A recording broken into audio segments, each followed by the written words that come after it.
A paz do Senhor, meus amados irmãos, aqui é o pastor Hélio Ornelas, pastor da Igreja Metodista Pentecostal, no Morro da Carolina, do Jacatirão e Duque de Caxias, na congregação Jardim Santa Marta, Belfor Roxo, na congregação em Nova Campinas do Caxias, para ministrar mais uma aula da Escola Bíblica Dominical. Nós utilizamos as lições bíblicas da CPAD, estamos no segundo trimestre do ano 2024, e o título desse trimestre é A Carreira que nos está proposta, o caminho da salvação, santidade e perseverança para chegar ao céu. Hoje nós vamos estudar a lição de número 2, a escolha entre a porta estreita e a porta larga. Já o título da lição, eu não costumo comentar o título da lição, mas hoje vou comentar rapidamente, bem rápido. Fique bem atento a esta palavra. A escolha entre a porta estreita e a porta larga. Escolha. Textual. Porfiai por entrar pela porta estreita, porque eu vos digo que muitos procurarão entrar e não poderão. Lucas 13:24. Verdade prática, a porta estreita não é uma opção, mas a única alternativa disponível para o crente entrar no céu. Leitura bíblica em classe se encontra em Mateus 7, versículos 13 e 14, e Mateus 3, versículo 1 ao 10. Mateus 7. Entrai pela porta estreita, porque larga é a porta, e espaçoso o caminho que conduz à perdição. E muitos são os que entram por ela. E porque estreita é a porta, e apertado o caminho que leva à vida, e poucos há que a encontrem. Mateus 3. E naqueles dias apareceu João Batista, pregando no deserto da Judéia, e dizendo: arrependei-vos, porque é chegado o reino dos céus. Porque este é o anunciado pelo profeta Isaías, que disse: voz do que clama no deserto, preparai o caminho do Senhor, endireitai as suas veredas. Este João tinha a sua veste de pelos de camelo e um cinto de couro em torno de seus lombos, e alimentava-se de gafanhotos e de mel silvestre.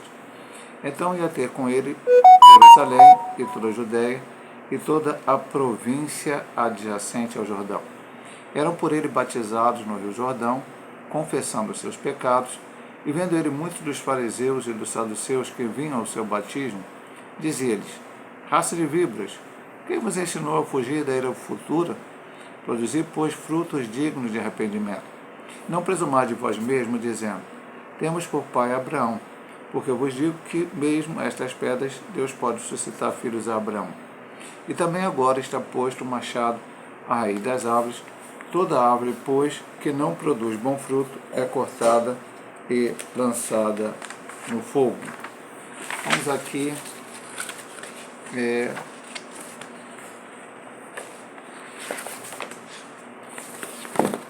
a introdução.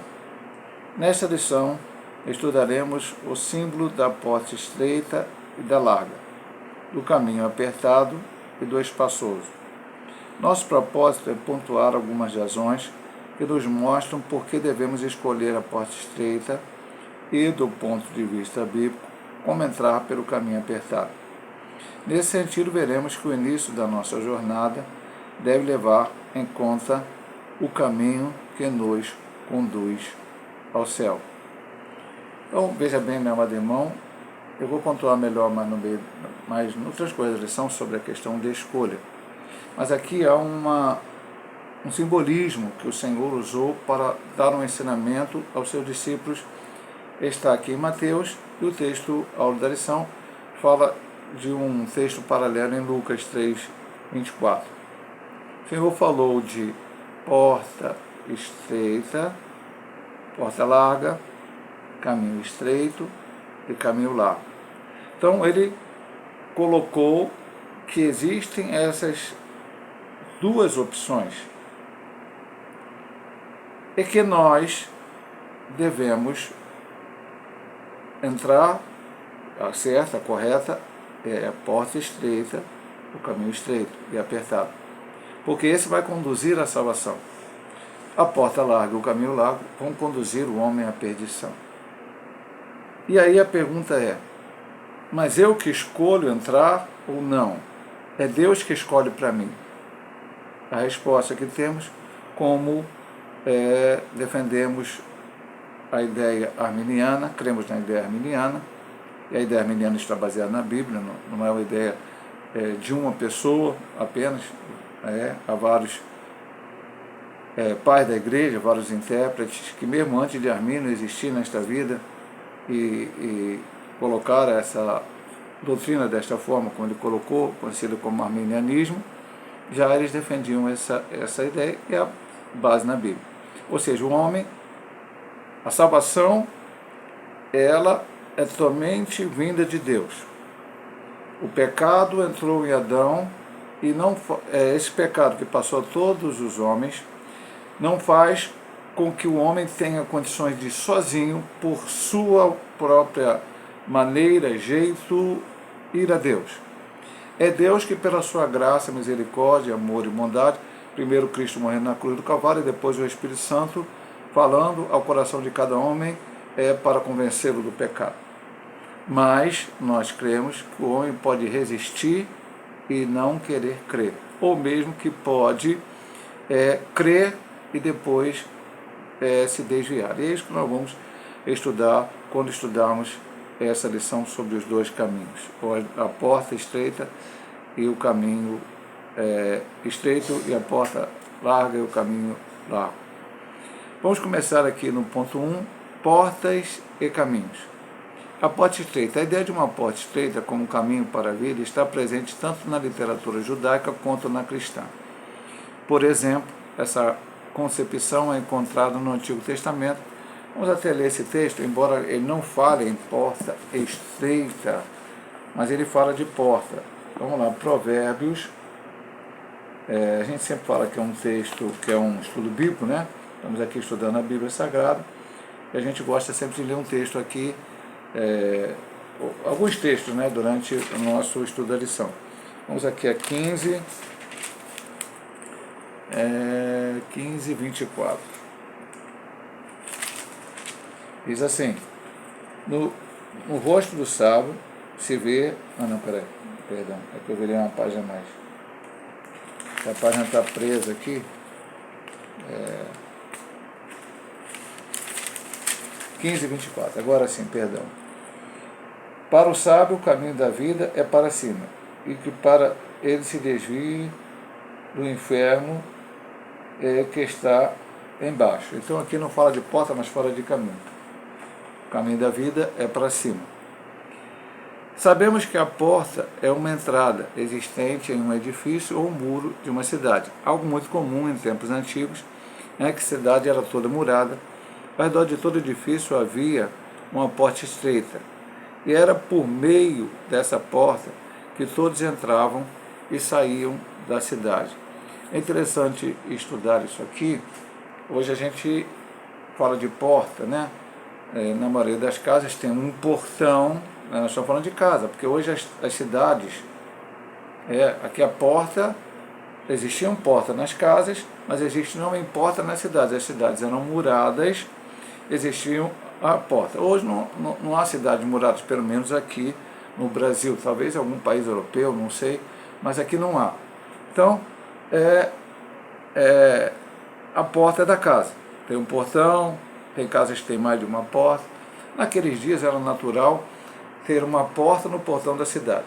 A cidade era toda murada para sua defesa, para que outros países, né, outros povos não viessem atacar e destruísse aquele povo. E havia porta, que poderia ser de madeira, outros materiais, normalmente era de madeira, e ela servia para que as pessoas entrassem e saíssem, mas realmente não era uma porta muito larga, era mais estreita, como aqui o texto até está falando nesse sentido. Poderia até ter uma porta larga para entrar caravanas que precisavam entrar, de vender coisas, mas as pessoas passavam pela porta estreita, para que a porta larga não ficasse aberta e houvesse uma vulnerabilidade daquela cidade. Então, Jesus falou para nós de uma porta estreita. Existe uma porta estreita.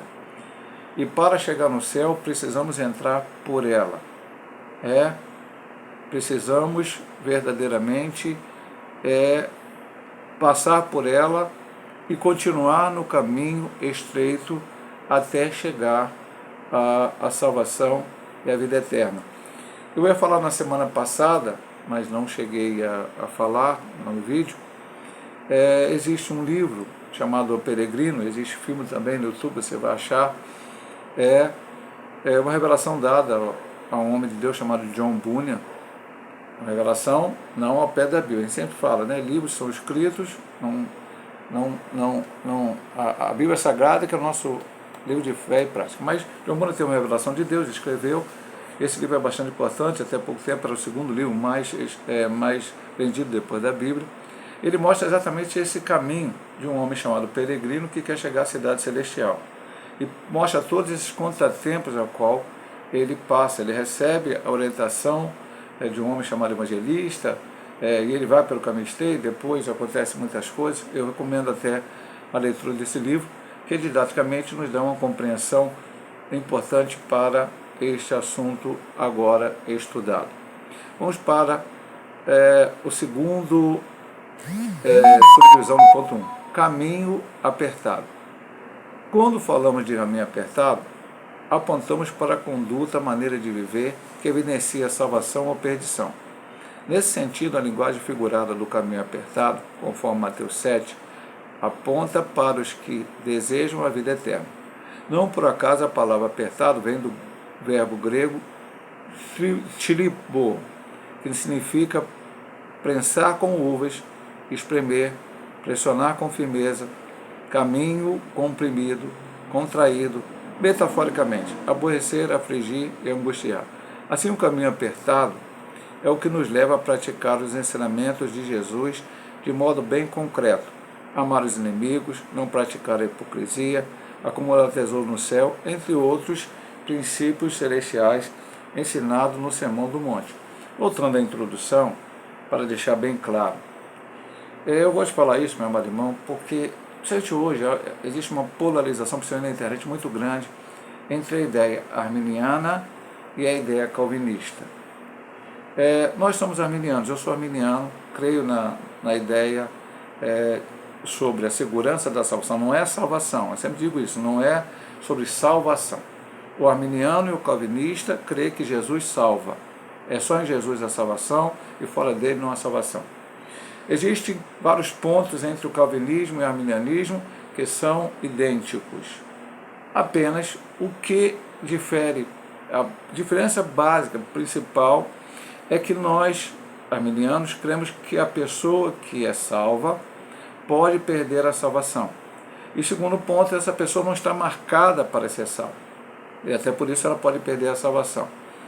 E o calvinismo acha que há pessoas marcadas para ser salvas e outras para não serem salvas. E isso não é heresia da parte deles ou da nossa parte, é um entendimento diferente na leitura da Bíblia. Há textos na Bíblia que podem dar consistência às duas ideias. Na minha concepção de ver, no meu estudo, no meu aprendizado, eu caminho pela ideia arminiana. Então aqui, esse sentido não é se salvar por obras, amar os inimigos, não praticar a hipocrisia, acumular tesouro no céu e outras coisas mais. Eu sei que o autor não está dizendo isso, lógico, que nós como cristãos temos que fazer. Eu sempre digo isso na igreja e volto a repetir: você não é salvo por aquilo que você faz ou deixa de fazer. Você é salvo porque Cristo morreu na cruz para te salvar. Agora, você, como um salvo, remido, lavado no sangue do Cordeiro, que Cristo comprou você na cruz do Calvário, você pertence ao Senhor e tem que fazer a sua vontade. Se você, reiteradamente, se você não quer mais viver o caminho que Cristo trilhou para você, e você começa a praticar coisas que estão contrárias ao ensinamento deste livro aqui, porque vamos falar a verdade, meu irmão, com toda a discussão da internet, se pode ou não pode, Adultério é pecado, está escrito nesse livro. Fornicação é pecado, está escrito nesse livro e diz claramente que aqueles que assim o cometerem não entrarão no reino dos céus. Homossexualidade é pecado, está escrito neste livro, está lá em Coríntios, com clareza, bem claro, não entrará no reino dos céus. Ontem, na Santa Ceia, na série, o pastor Paulo leu Apocalipse 21:8, o irmão que está vendo esse vídeo, leia o versículo 8, você vai ver que há uma série de pessoas que cometem certas coisas que não entrarão no reino dos céus, os mentirosos. Pastor, e se porventura eu cometer um desses pecados ou qualquer outro? Se eu me arrepender, deixar aquele pecado, não o fizer mais, voltar a tirar o caminho do Senhor, eu não perco a minha salvação. Agora, se eu escolher deliberadamente continuar, não me arrepender, não pedir perdão e morrer nesse pecado, ou Jesus voltar para arrebatar a igreja, e eu estiver nesta condição, então, creio sim que perdemos a salvação. Então, o caminho é apertado também. A porta é estreita e o caminho é apertado. Ser cristão não é fácil. Ser cristão é renúncia. Ser cristão é abstinência de muitas coisas que, olhando ao olho humano, são prazerosas, mas espiritualmente não são. Vamos para a terceira subdivisão do ponto 1. Porta larga e caminho espaçoso. Então agora ele falou no primeiro ponto, porta estreita, caminho apertado. Agora ele vai falar da porta larga e do caminho espaçoso.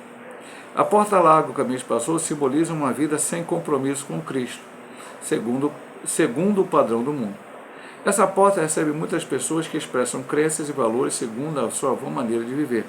Um caminho que tem seduzido muitos por meio da busca irrefreada, do prazer e das ideias que negam a Bíblia como nossa única regra de fé e conduta.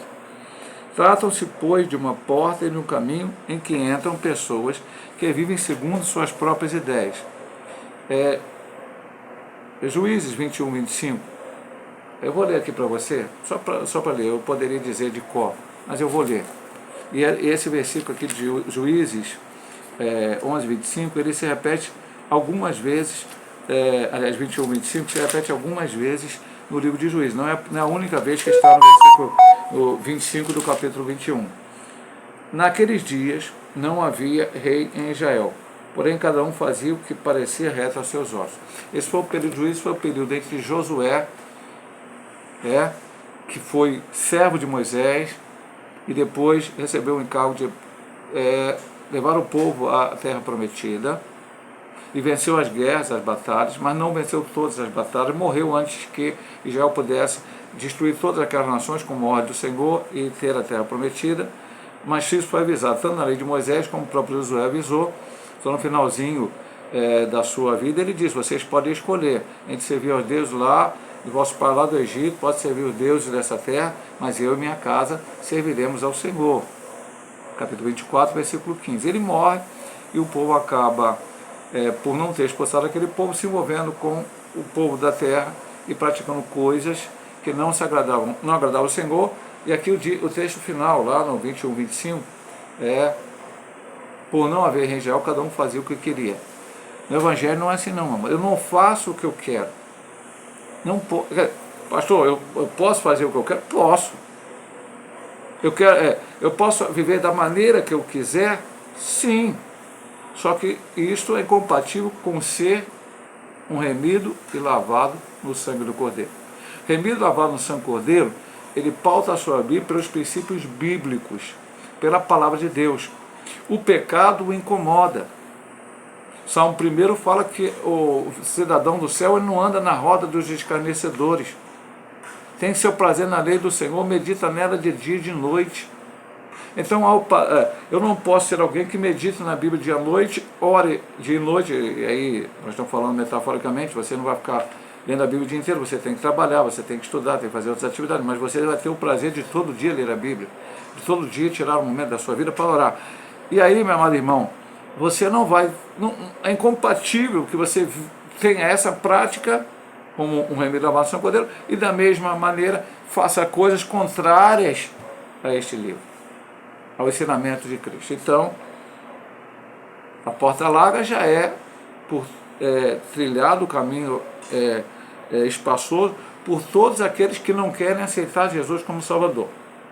Se nós, cristãos, aceitamos Jesus como Salvador, se nós que aceitamos a Cristo, entramos pela porta estreita, estamos andando pelo caminho estreito, e de repente queremos sair desse caminho, achamos esse caminho difícil, e queremos o caminho apertado, se nós continuarmos nele até o dia da nossa morte, nós perderemos a nossa salvação, porque o caminho espaçoso leva à perdição, mas o caminho apertado leva à salvação, palavras ditas pelo nosso Senhor Jesus Cristo. Vamos agora, então, para a segunda subdivisão. Por que entrar pela porta estreita é difícil?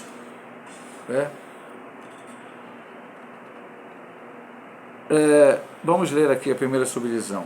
Uma porta aberta, porém difícil. A porta para a entrada na pátria celestial está aberta, porém há muitos impedimentos para que a alma humana a atravesse. O egoísmo, o ego inflado, a idolatria, dentre outros. Contudo, nosso Senhor ensinou que para tomar o caminho do céu é preciso negar a si mesmo, deixar morrer o que somos para viver a vida com Ele, a fim que resulte uma glória progressiva e indizível.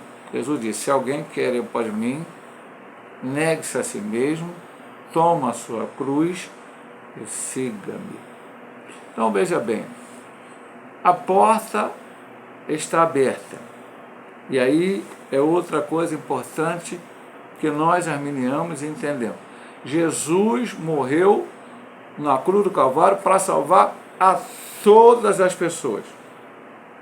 Ele vai salvar a todos? Não, isso seria universalismo, isso é uma doutrina errada, heresia. E tem supostos cristãos hoje crendo nisso. Não. Não existe isso. Ele veio para salvar todos. Como nós já citamos a semana passada, vamos citar de novo. Se eu não citei aqui no vídeo, eu citei quando ministrava aula lá na congregação de Santa Marta. Todos somos filhos de Deus? Não. A base na Bíblia para dizer isso? Sim. João capítulo 1, versículo 12.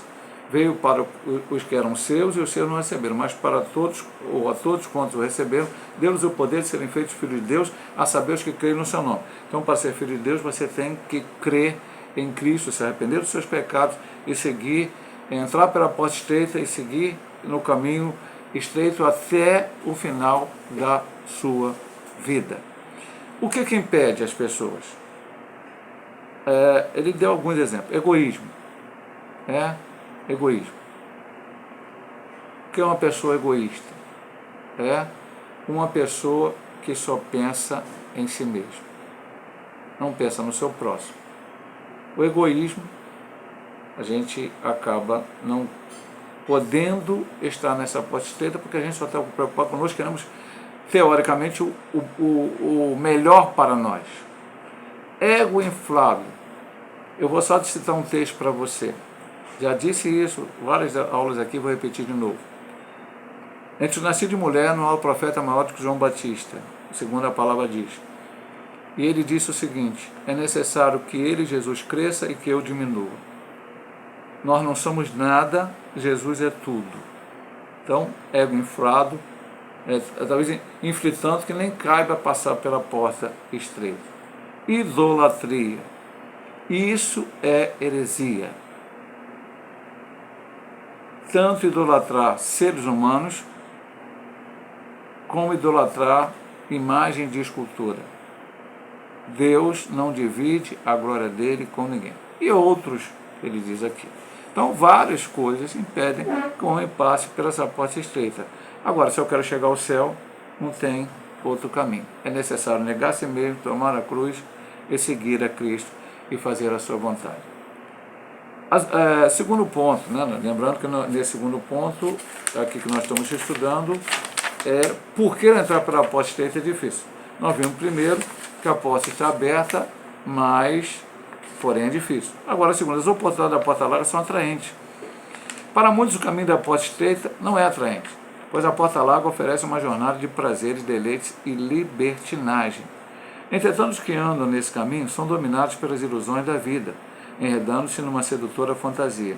É um caminho de apego prazeroso ao mundo e de desprezo a Deus. Vamos ler aqui, 1 João 2, 15 e 16. Vamos lá. Não é o Evangelho de São João, é a primeira carta que ele escreveu, capítulo 2, 15 e 16. Não ameis o mundo, nem o que no mundo há. Se alguém ama o mundo, porta larga, o amor do Pai não está nele. Porque tudo que há no mundo, a concupiscência da carne, a concupiscência dos olhos, a soberba da vida, não é do Pai, mas do mundo. Continuemos. Tragicamente, todos que amam o mundo não terão direito a entrar nos céus. 1 Coríntios 6, 9 a 10. Eu vou ler esse aqui mais um. Esse texto é o que eu citei para você ainda há pouco, sem livro. Vamos lá. Presta atenção, meu amado irmão, bem forte. Quem está dizendo isso aqui é o apóstolo de São Paulo, inspirado pelo Espírito Santo, é a Bíblia Sagrada. Não sabeis que os injustos não hão de herdar o reino de Deus? Esse é o versículo 9. Agora o versículo de número 10.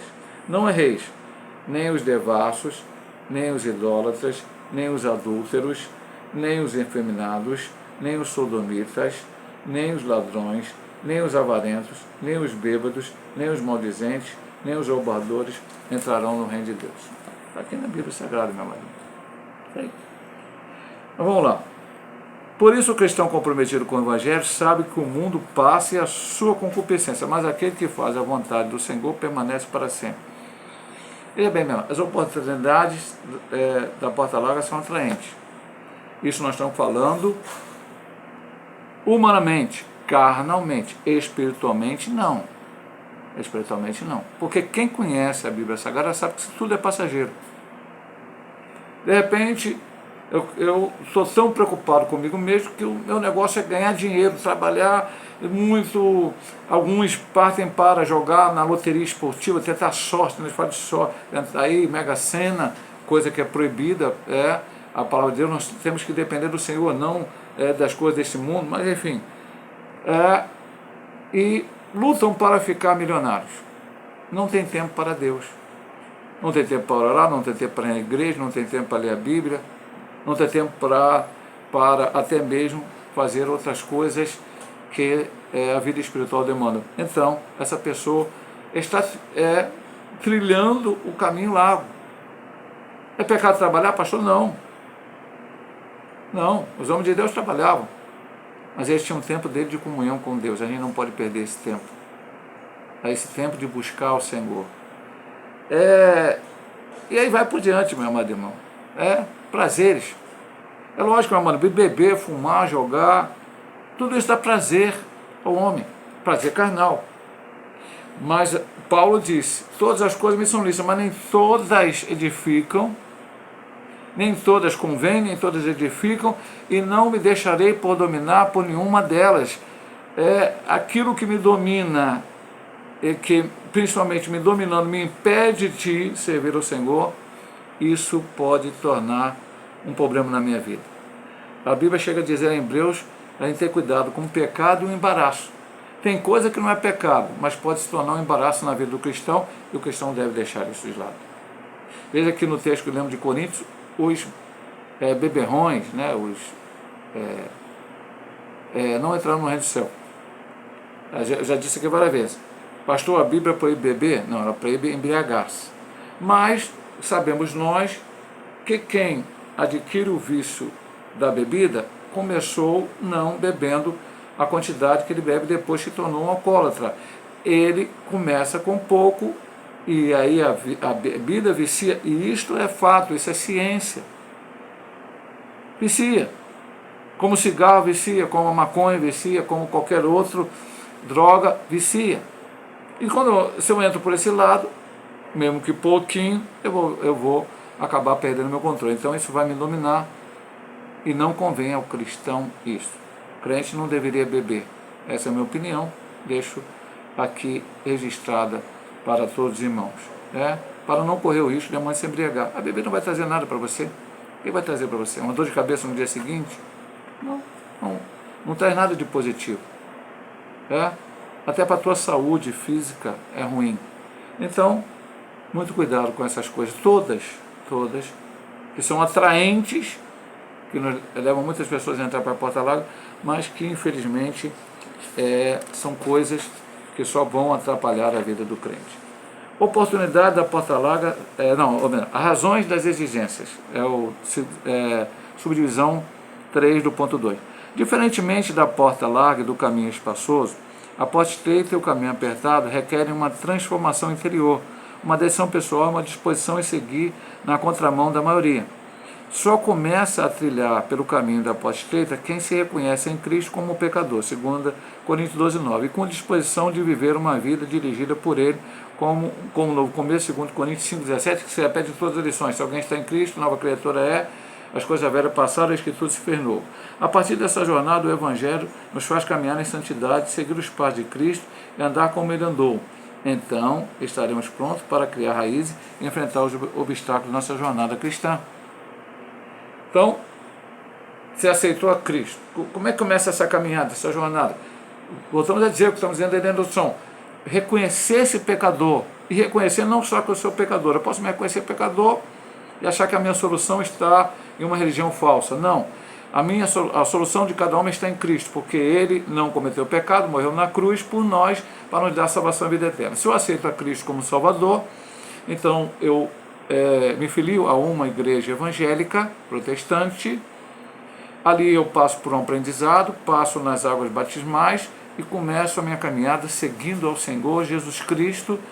E essa caminhada deve ser, tem que ser, para que eu chegar ao céu, pela porta estreita. Seguir até o final da minha jornada. Aí vai demandar uma mudança de vida. Que há um momento, uma santificação que é instantânea, mas nós também da linha arminiana acreditamos numa santificação progressiva, a qual nós vamos chegando, como diz Paulo, na carta dos Efésios, até a estatura de varão perfeito. E varão perfeito é quando nós fomos arrebatados e recebemos então um corpo glorioso. Vamos para o terceiro ponto, entrando pela porta e pelo caminho do céu. Primeira subdivisão, arrependimento de pecados. Por meio das palavras do arauto divino, João Batista, e aí é uma parte do texto de leitura em classe, Mateus 3, de 1 a 10, a mensagem pregada por ele para entrar no reino de Deus é o arrependimento. João é uma voz que ecoa entre a antiga e a nova aliança, confirmando as palavras do profeta do Antigo Testamento, pois sua mensagem de arrependimento era a mesma pregada por Isaías e Jeremias. Isaías 1, 16, 15, 16 vai falar de arrependimento, 55, 7, Jeremias 7, 3 a 7. Por essa razão é importante ponderar que o arrependimento bíblico não é uma questão meramente emocional, mas uma disposição de mudar de ideia, um exercício que envolve o aspecto mental e moral do pecador, por meio da pregação e da aceitação do Evangelho, mediante a ação regeneradora do Espírito Santo. O pecador renuncia ao pecado, reorienta a vida, firma uma resolução de deixar o caminho espaçoso para tomar o caminho que conduz para a vida eterna. Metanoia, mudança de mente. A Bíblia fala inteiramente de Cristo. Mas eu só posso ter a mente de Cristo se eu estiver fazendo o que Cristo fez. Cristo era 100% homem, 100% Deus, estava nessa terra e ele orava. Ele subiu um monte para orar. Muitas vezes você vai ver Jesus abrindo a Bíblia e lendo ela. Quando Jesus teve na sua tentação no deserto com o diabo, ele citou a Bíblia. Então, meu amado irmão, somente buscando as fontes que Deus me deixou, oração, leitura da Bíblia, jejum, estar na igreja, compartilhar as experiências espirituais com os irmãos em Cristo. Então, eu vou estar perto de trilhar esse caminho como tem que ser. Eu vou colocar uma coisa aqui importante, ele falou aqui uma palavra bem interessante. Vamos lá. Por meio da pregação e da aceitação do Evangelho, alguém pregou, a fé vem por ouvir pela palavra de Deus, Mediante a ação regeneradora do Espírito Santo, o pecador renuncia ao pecado, reorienta a vida e firma uma resolução de deixar o caminho. O que é uma resolução? É uma decisão tomada após muito pensar. Não, aqui, o que ele está falando, olha o que ele voltou aqui no início. Não é nada emocional. O pregador vai lá, prega uma mensagem, bota um fundo musical. Não estou contra isso não dizendo que é pecado não. E fala umas palavras ali e tal, e alguém se emociona e vai lá na frente e diz: eu quero Jesus. Não, o Senhor não quer emocionalismo. Tem que ser algo do Espírito Santo. O Espírito Santo tem que entrar na vida da pessoa, ele se arrepender dos seus pecados. Ele pensa, olha, vê que é certo e segue ao Senhor Jesus Cristo. Tem que tomar essa decisão. Por isso, volto lá ao início da lição, eu disse para vocês: escolha entre a porta estreita e a porta larga. Depois do arrependimento vem o ponto 2, confissão de pecados. O ministério de João Batista foi impactante, de modo que iam ter com ele toda a Judéia e a província do Jordão. Mateus 3,5. Os que iam até João confessavam seus pecados para serem batizados. Ora, a Bíblia diz que todos pecaram e, separados, estão da glória de Deus. A maneira da situação de destituídos, separados estão da glória de Deus. Sem que o homem reconheça que é pecador, jamais compreenderá que precisa de um Salvador. Isso aqui, se eu posso sublinhar como um dos pontos principais para entender a lição, estava aqui nessa frase. Nesse aspecto, a confissão pessoal dos pecados é uma perspectiva nova que aparece com o ministério de João Batista. Em Israel, a confissão era nacional e se dava em dia especial, como no dia da expiação, Números 5,7, que até hoje os judeus têm, que chama-se hoje o Yom Kippur, o dia do perdão. Por meio do modelo de vida de João Batista, a confissão de pecados passou a fazer parte da tradição cristã. Desse modo, a pessoa confessa os seus pecados, Salmo 32,5, e afirma que crê no Deus Todo-Poderoso Salvador, Romanos 10, 9 a 10. Assim, quando o homem reconhece em confissão que é um pecador, ele recebe o perdão de seus pecados. Vamos lá, mais uma vez, vamos a 1 João, novamente. Nós lemos o capítulo 2. Agora vamos ler o capítulo 1, versículo 7. Primeira epístola de João, capítulo 1, versículo 7. Apenas aqui mais uma vez a minha Bíblia, a Bíblia nova, às vezes ela agarra uma folha com outra. Vamos lá.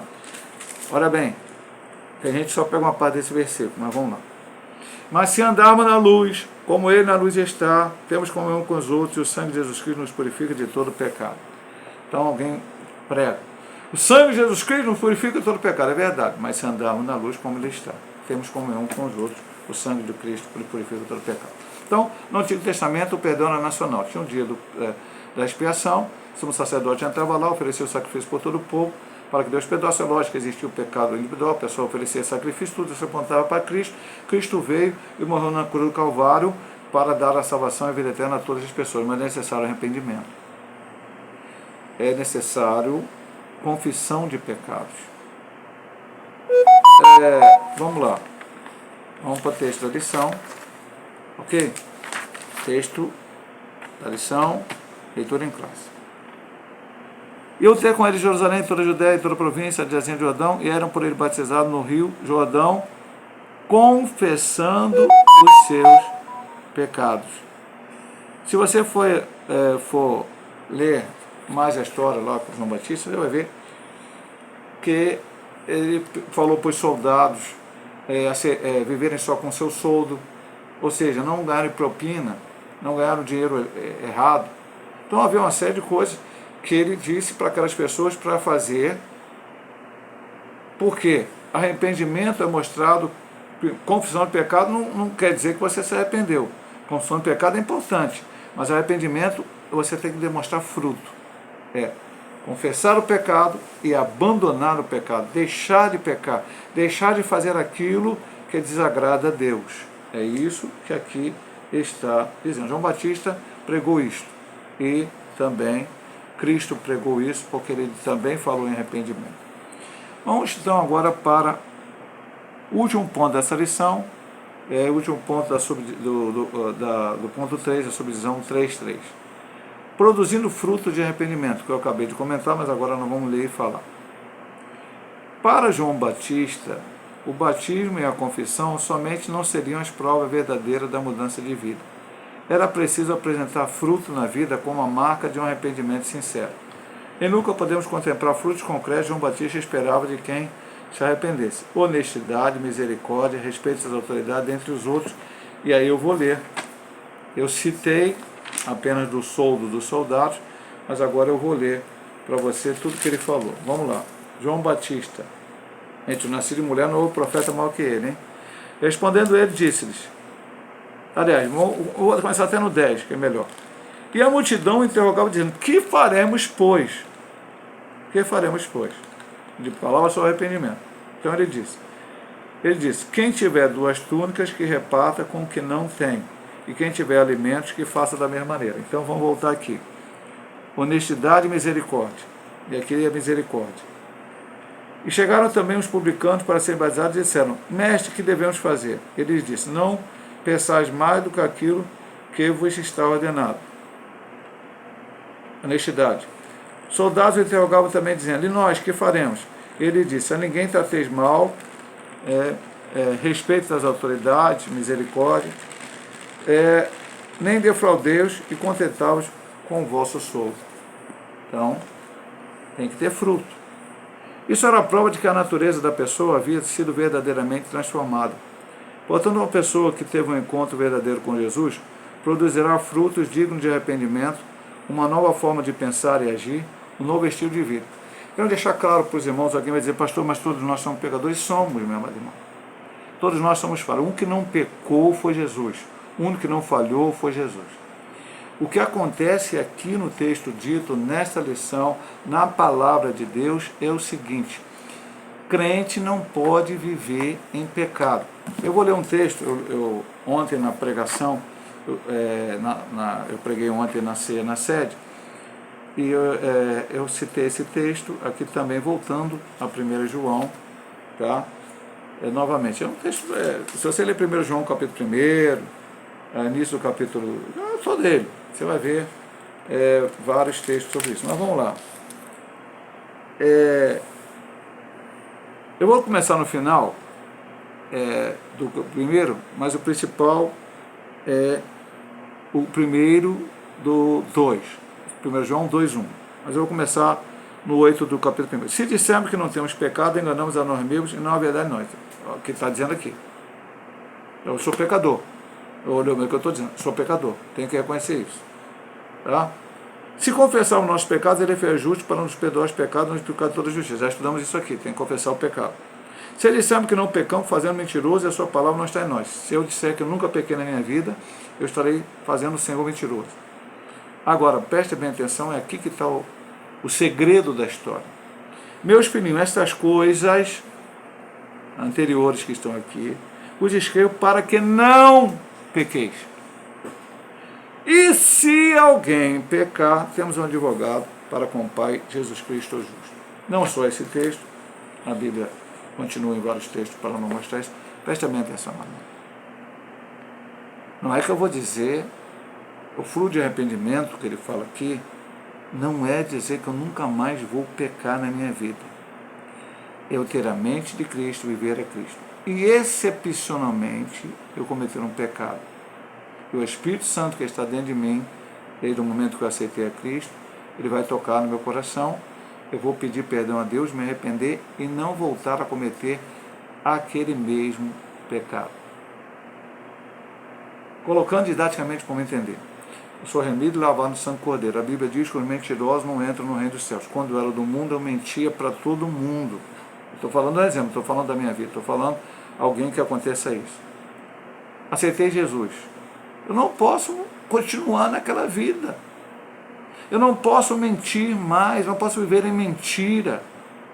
E muitos crentes estão vivendo assim, ele aceita Jesus, entra na igreja, batiza, participa da ceia, prega a palavra, mas se você for ver lá na vida dele, há mentiras. Eu estou falando mentira. Mas eu poderia falar de muitas outras coisas. Fornicações, relações sexuais ilícitas, qualquer outra coisa, meu amado irmão. Então, eu aceitei a Cristo, e João é claro aqui, se alguém pecar, temos um advogado. Não é para viver em pecado. Pecado e cristão, pecado e remido lavado no São Cordeiro são antônimos, não sinônimos. Nós temos que entrar pela porta estreita e continuar por ela. É difícil, é complicado, o caminho é estreito, é doloroso, mas no final nós vamos chegar à pátria celestial, como diz João Bunyan no seu livro, A Cidade Celestial, a Nova Jerusalém, a qual é a nossa esperança chegar. Vamos à conclusão desta lição. No momento em que inicia a sua jornada com Cristo, o cristão deve ter a consciência de que escolheu o caminho estreito e a porta apertada para trilhar o caminho do céu. Isso significa que precisamos renunciar aos nossos pensamentos e desejos para que Cristo apareça. Ele volta a citar 2 Coríntios 5,17, se alguém está em Cristo, nova criatura é, as coisas velhas passaram, eis que tudo se fez novo. É necessário que eu, João Batista, suma e o Senhor diminui e o Senhor Jesus Cristo apareça. E o Jesus Cristo vai aparecer através de nós quando nós fizermos a sua vontade. Estudamos no trimestre passado sobre a igreja, aliás, não foi nem no trimestre passado, no trimestre retrasado, sobre missões. E a igreja de Antioquia, como é que ela começou? No trimestre passado também falou sobre isso. Como é que ela começou? Ela começou com pessoas que se converteram. Foi chamado Barnabé de Jerusalém, foi para lá, começou a orientar essas pessoas, sentiu necessidade de ajuda, chamou Saulo em Tarso, Saulo veio. Durante um ano eles orientaram essas pessoas, depois de um ano, aquelas pessoas da igreja de Antioquia, da Pisídia, eram apelidadas por seus conterrâneos de cristãos. Foi a primeira vez que os discípulos de Cristo eram chamados de cristão, porque antes era chamado de seita do Nazareno, outras coisas mais. Por que foram chamados de cristão? Porque era um apelido, era uma coisa jocosa. São os pequenos Cristos. Por que pequenos Cristos? Porque estavam imitando a Cristo. Mas como é que as pessoas sabiam que eles estavam imitando a Cristo? Eles estavam pregando uma coisa e fazendo aquilo. Não adultere, mas eles não viam eles adulterando. Não fornique, não viam eles fornicando. Não minta, não viam eles mentindo. Não faça isso, não faça aquilo, ou faça dessa maneira, e viam eles fazendo. Ok? Então, eles foram chamados pela primeira vez de cristão. Cristão é isto, é uma nova criatura que tem que dar o exemplo. Tem que dar um bom exemplo de Cristo, tem que andar pelo caminho estreito. Isso só é possível por meio de um verdadeiro arrependimento, confissão de pecados e da experiência do perdão. Vou só terminar com essa parte de experiência do perdão e dizer o seguinte, meu amado irmão. Sem Cristo eu sou condenado, sem Cristo. Nasci pecador e desde o momento da minha consciência, que eu entrei na fase da consciência, eu preciso de aceitar a Cristo como Salvador. Da própria experiência da minha vida, eu falo isso sempre para os irmãos. Eu nasci num lar evangélico, meu irmão. Nasci em berço evangélico. Meu pai era crente, minha mãe é crente, minhas irmãs eram crentes, minha avó era crente, minhas tias eram crentes, quase a maioria de todas, minhas primas eram crentes, quase a maioria toda da minha família era da igreja metodista. Nasci ali. O primeiro lugar que a minha mãe me levou foi na igreja. Fui criado na escola bíblica dominical. Por um tempo passamos na presbiteriana, um ano, se não me engano, 2, meu pai acabou saindo da metodista, indo para a presbiteriana, depois voltou para a metodista. Fui criado ali. Com 14 anos de idade, num domingo à noite, no dia que meu pai estava pregando, o Espírito Santo tocou no meu coração e quando foi feito o apelo, eu fui lá na frente e aceitei Cristo como Salvador. E estou nessa caminhada até hoje. Estou perto de completar 60 anos de idade. E louvo o Senhor por isso. Não é porque eu nasci no Evangelho que eu já sou um cristão. Ser cristão é esse caminho que ele falou aqui, ó. Verdadeiro arrependimento, confissão dos pecados e experiência do perdão. Eu ia para o inferno, Jesus morreu na cruz para me dar o perdão. Eu tenho que agradecer Ele todo dia por isso. Porque se não fosse Ele, eu estava perdido. Que Deus possa abençoar a todos. Se o Senhor assim nos permitir, semana que vem estaremos ministrando mais uma aula. O céu, o destino do cristão, que deve ser uma bênção essa aula. Todas elas são, esse trimestre certamente será uma bênção nas nossas vidas, mas vamos estudar o céu. Estamos na caminhada, porta estreita, voltando até o texto, né, aqui, que fala sobre o caminho, né, Mateus, Entrai pela porta estreita, porque larga e espaçosa, que muitos entram por ela. A porta estreita é a porta, é apertado o caminho que leva à vida. A porta estreita é que leva à vida. E só temos vida por causa de Cristo. Deus abençoe a todos os nossos amados irmãos em Cristo Jesus.